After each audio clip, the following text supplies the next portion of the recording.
Chitra જીઆઈડીસીમાં કારખાનામાંથી 670 kilo લોખંડની ચોરી કરવામાં આવી હતી। અલગ અલગ દિવસે 3 વખત ચોરી કરનાર શખ્સ કારખાનામાં લગાવેલ સીસીટીવી કેમેરામાં કેદ થવા પામ્યો।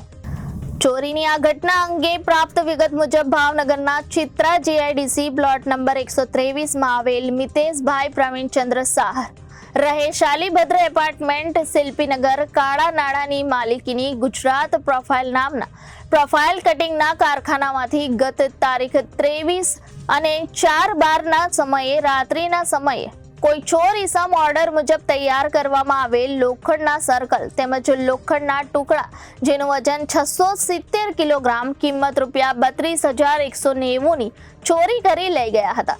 કારખાના માલિક દ્વારા સીસીટીવી કેમેરામાં તપાસ કરતા અલગ અલગ 3 દિવસે રાત્રિના સમયે આ ચોરી થઈ હોવાનું ખુલ્યું હતું।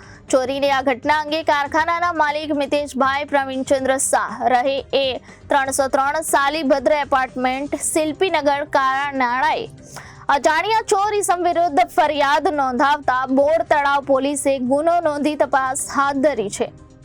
Reporter Firoz Malik, ABC news, Bhavnagar.